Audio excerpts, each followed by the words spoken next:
Sup nerds? Another Thursday, another free epic game. Well, in this case, it's not only one, but two free games. And though many have speculated from the cat-themed rappers that we might be getting Stray, it wasn't the case. We did get Cat Quest 1, which is an interesting choice since they have already given us both 1 and 2 multiple times before, and Neko Ghost Jump, which is a first-time game being given away.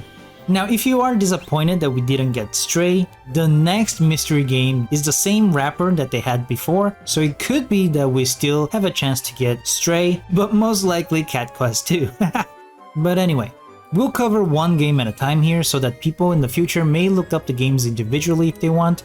So this video, just as the title says, will be only on Cat Quest 1. So let's go.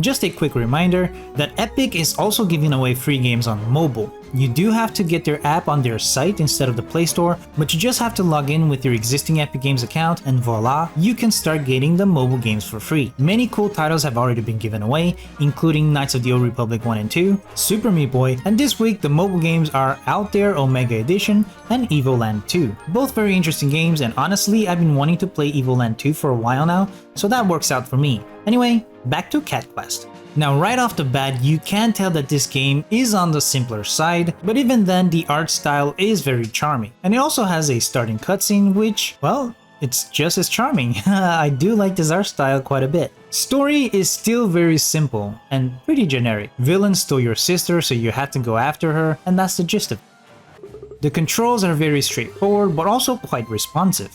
Move around, attack, do magic, and roll?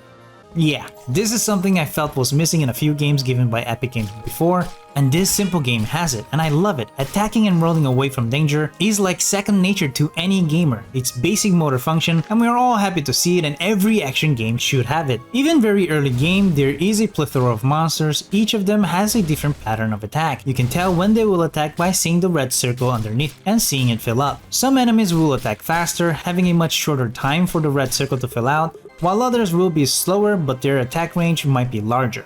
Killing enemies does drop your experience points and money. With enough experience points you can level up, which increases your stats. With money you can buy spells, upgrade to spells, and gear. There are a variety of spells in this game, most of which I haven't seen yet, but the 3 that I did see are different enough that it makes me excited to see the rest. Each mage hut in the game will have a spell symbol beside them. That's where you will learn the particular spell. Upgrading them does progressively take more amount of gold each time, but the spell mechanic themselves is pretty simple. They have cooldowns and you have a mana bar. Gears are a highlight here, or at least it is for me. You get specific gear in some of the specific quests, but chests that you find around will have a randomized gear in them. You can also buy these randomized chests from the blacksmith, who doesn't sell any specific gear. That said, if you get a repeat, then the item's level will go up, so even if you get a bunch of repeats, it still feels great because that item that you already have will become much stronger. And there is a lot of different types of equipment, as you can see here, even in the very early game that I was in. You can see mage stuff, ranger stuff, knight stuff, tank stuff, all very cool with different stat boosts, so you can mix and match to your heart's content. Not only so, but it actually changes your character's look. Putting on a specific item, it will show on the character, which is fantastic for a simple game to have, because even many AAA games nowadays don't do that. Anyway, you can get quests from the quest boards, but you can only have one active quest per time, which means taking a side quest will put your main quest on pause. And honestly, I don't really mind that. It keeps things simple and straightforward, much like the quest marker in the game. It will point towards where you need to go. So you can even turn off your brain for a bit, taking on a quest, going on the pointer, killing or interacting with whatever it is pointing at, and coming back to claim your reward. Each quest will have a recommended level to let you know how much you are actually progressing. There are also many caves and temples, you know, dungeons of sorts. They also have a recommended level on, so it makes it much easier to see which ones you should take on. Inside there's usually a lot of monsters and a bunch of chests. Scrolling down on your mouse you can zoom out and see the expansive map. And there seems to be quite a bit to do in here, but the progression and gameplay is simple enough that I don't think you would ever get lost regarding where you have to go next or what to do. All in all, it is a charming and simple game. I will admit, I had not played this before, despite Epic Games having had given this away multiple times before. That said, I'm glad that I did play this time. It is better than what I thought it was going to be like. I honestly thought it was going to be like a mindless mobile game-like experience, and maybe it does have a little bit of that. But in this, I did find the game that the devs took their time to make everything not just simple for the sake of being simple, but simple in a convenient way for the player. Though it will probably not be a main game for most people. Now let's see how they run on our handhelds. And here you go, Cat Quest here on the GPD Win. We haven't showed a lot of the GPD Win on our channel that much anymore, but there you go. We do have to start a new game because the Epic Games that I have on here is not the same account as I have on the Rog Ally on my computer, but it seems to be running fine without any issues.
Yeah.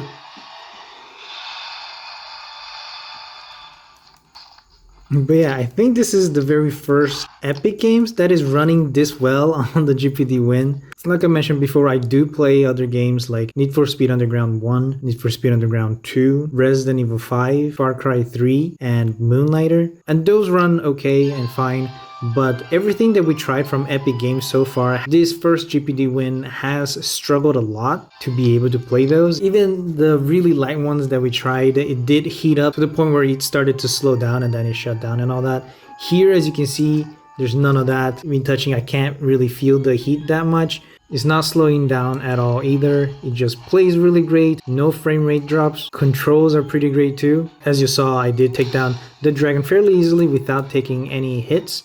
So yeah, I do think this is a great game to play on the very first GPD Win if you have one of those. I realize at this point this is sort of a rarity, but you know, this serves to show that this game will work well on practically any handheld PC out there, since it does work on the weakest and the earliest one. So let's go check out on the Rog Ally. So yeah, here we are on the Rog Ally. I do think the art here is pretty fantastic, and as you can see, it does have a continue, so cloud save does work on this. So yeah, it's pretty intuitive controls. A rolls, X attacks, and the triggers and bumpers are the magic, which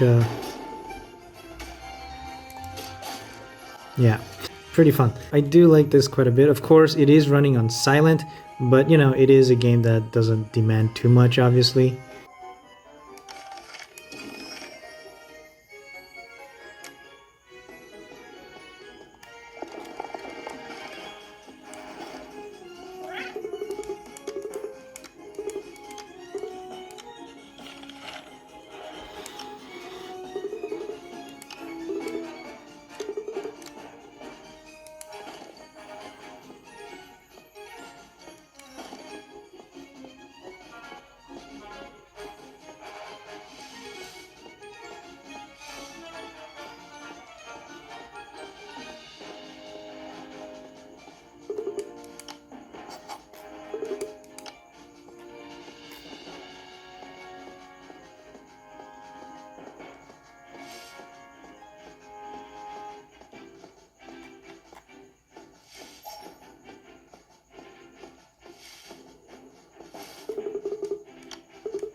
I pressed the wrong button. I was supposed to roll away, but then I opened.